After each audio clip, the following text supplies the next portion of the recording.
ওম নমো ভগবতে বাসুদেবায়। জয় শ্রীকৃষ্ণ। রাধে রাধে। বন্ধুরা, সনাতন ধর্মে প্রত্যেকটি একাদশীর যথেষ্ট মাহাত্ম্য রয়েছে। প্রত্যেক মাসের শুক্লপক্ষে এবং কৃষ্ণপক্ষে দুটি একাদশী পালিত হয়। মাঘ মাসের কৃষ্ণপক্ষের একাদশী শর্তিলা একাদশী নামে পরিচিত। এই একাদশীকে বছরের একটি অন্যতম শ্রেষ্ঠ একাদশী বলে গণ্য করা হয়। এই বছর 2025 সালে এই শর্তিলা একাদশী কবে এবং কখন পড়েছে, এই একাদশী পালন করলে আসলে কি হয়, কিভাবে এই একাদশী পালন করতে হয় এবং একাদশীর দিনে কোন দ্রব্যটি অবশ্যই ব্যবহার করা প্রয়োজন, কিভাবে ব্যবহার করবেন, এই সমস্ত কিছু আজ এই ভিডিওতে আপনাদের সামনে বিস্তারিত আলোচনা করব। আশা করি দর্শক বন্ধুরা এই ভিডিওটি আপনাকে সমৃদ্ধ করবে। নমস্কার দর্শক বন্ধুরা, অমৃত কথা এই চ্যানেলে জানাই আপনাদের সুস্বাগতম। ভারতীয় দর্শন, শাস্ত্র এবং বিভিন্ন দেবদেবীর পূজা অর্চনা পদ্ধতি এই চ্যানেলের মূল আলোচনার বিষয়বস্তু। বন্ধুরা, সবার প্রথমে আপনাদের জানাবো যে এই বছর 2025 সাল 1431 বঙ্গাব্দে এই শর্তিলা একাদশী কবে এবং কখন পড়েছে। এই বছর এই শর্তিলা একাদশী পড়েছে আজ 24 জানুয়ারি 10ই মাঘ শুক্রবার সন্ধ্যা 5টা 17 মিনিট থেকে, এবং এই একাদশী তিথি থাকছে আগামীকাল 25 জানুয়ারি 11ই মাঘ শনিবার রাত্রি 6টা বেজে 35 মিনিট পর্যন্ত। যেহেতু আগামীকাল শনিবার দিন এই একাদশীর উদয়া তিথি পড়েছে, সেই কারণে এই বছরে এই শর্তিলা একাদশী সম্পন্ন করা হবে আগামীকাল শনিবার দিন। একাদশীর উপবাস, পালনীয় বিধি সমস্ত কিছুই আগামীকাল শনিবার দিন সম্পন্ন করতে হবে। তবে একাদশীর পালন ক্রিয়া অর্থাৎ উপবাস ভঙ্গের ক্রিয়াটি সম্পন্ন করতে হবে 12ই মাঘ 26 জানুয়ারি রবিবার সকাল 10টা বেজে 2 মিনিটের মধ্যে। বন্ধুরা, এইবার আপনাদের সামনে ব্যক্ত করব যে এই শর্তিলা একাদশী পালন করলে আসলে কি হয়। এই প্রসঙ্গে আপনাদের জানায় যে এই শর্তিলা একাদশীর নামের মধ্যেই এর রহস্য লুকিয়ে রয়েছে। শর্তিলা একাদশীর যে শট, সেই শব্দের অর্থ হলো 6 এবং তিলা শব্দের অর্থ হলো তিল। এই একাদশীর দিনে তিলকে 6টি ভিন্ন উপায়ে ব্যবহার করা হয় এবং যার ফলে এই একাদশী যারা পালন করছেন তারা 6 গুণ পুণ্য লাভ করে থাকেন। আপনি যদি জীবনে শুভ এবং ইতিবাচকতা আনতে চান, আপনার সমস্ত পাপ ধ্বংস করে পুণ্য অর্জন করতে চান, স্বাস্থ্য সুবিধা এবং মানসিক শান্তি পেতে চান এবং সর্বোপরি সৌভাগ্যের আগমন এবং দুঃখ বেদনার অবসান করতে চান, তাহলে এই 6 প্রকার শুভ ফল লাভ করতে সক্ষম হতে পারেন এই শর্তিলা একাদশী ব্রত পালনের মধ্য দিয়ে।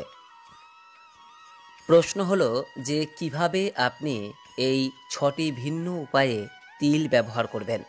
এই প্রসঙ্গে শাস্ত্রে বলা হয়েছে যে একাদশীর দিন তিল মিশ্রিত জলে স্নান করুন। তিল মিশ্রিত জলে স্নান করলে শুধু পবিত্রতাই আসে না, পাপও নাশ হয়। দ্বিতীয়ত, তিল বেটে শরীরে লেপন করুন, অর্থাৎ তিলের পেস্ট করুন এবং তারপর সেটিকে শরীরে ম্যাসাজ করুন। এতে মন শান্ত হয় এবং ইতিবাচক শক্তি সঞ্চারিত হয়।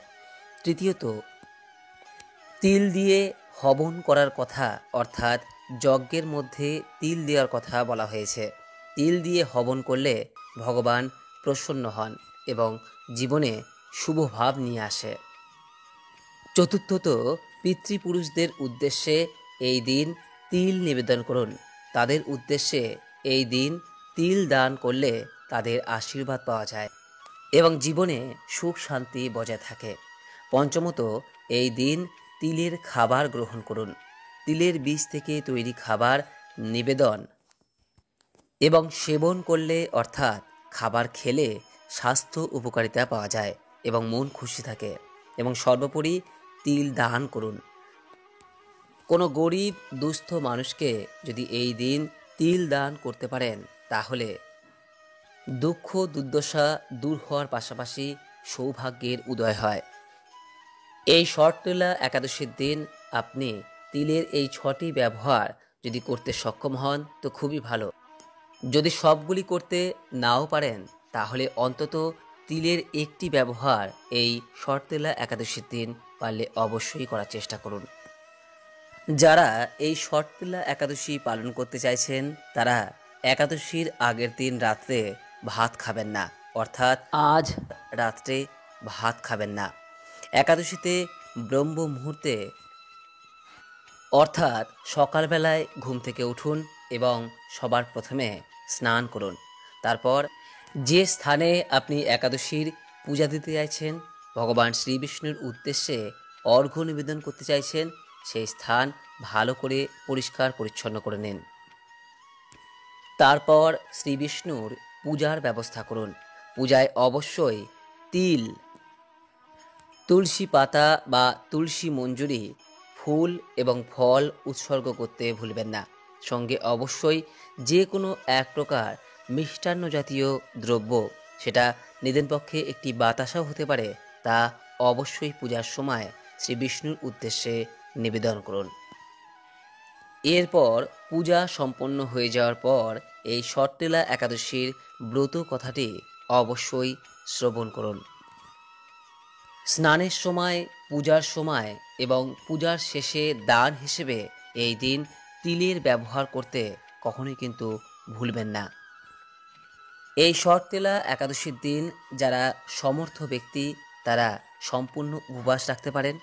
যারা দীর্ঘক্ষণ উপবাস রাখতে সক্ষম নন তারা এই দিন পঞ্চ রবিশস্য বর্জন করে কেবলমাত্র ফল মূলাদি অনুকল্প গ্রহণ করতে পারেন। পঞ্চ রবিশস্য বলতে বোঝায় ধান, গম, যব বা ভুট্টা, ডাল এবং সরিষা থেকে উৎপন্ন যে কোনো খাবার। একাদশীর দিন শরীরে প্রসাধনী ব্যবহার অর্থাৎ সাবান, শ্যাম্পু এই সমস্ত ব্যবহার নিষিদ্ধ। এই দিনে সকল প্রকার ক্ষৌর কর্ম নিষিদ্ধ বলে গণ্য। বন্ধুরা, একাদশীর মূল কাজই হলো নিরন্তর শ্রীহরিকে স্মরণ করা। তার উদ্দেশ্যে এই দিন নাম, জপ, ধ্যান এবং ভজন করা। যদি এই বিষয়টি নিষ্ঠা ও ভক্তির সঙ্গে করতে পারেন এবং এই শর্তলা একাদশীর দিন যদি তিলের ব্যবহার করতে পারেন তাহলে একাদশীর সমস্ত পূর্ণ ফল লাভ করা যায়। আশা করি দর্শক বন্ধুরা এই ভিডিওটি আপনাকে সমৃদ্ধ করেছে। যদি এই একাদশী সম্পর্কে কোনো প্রশ্ন বা মতামত থাকে নিচের কমেন্ট বক্সে অবশ্যই জানাবেন। ভিডিওটি ভালো লেগে থাকলে অনুগ্রহ করে লাইক করবেন, পারলে সকলের উদ্দেশ্যে শেয়ার করবেন।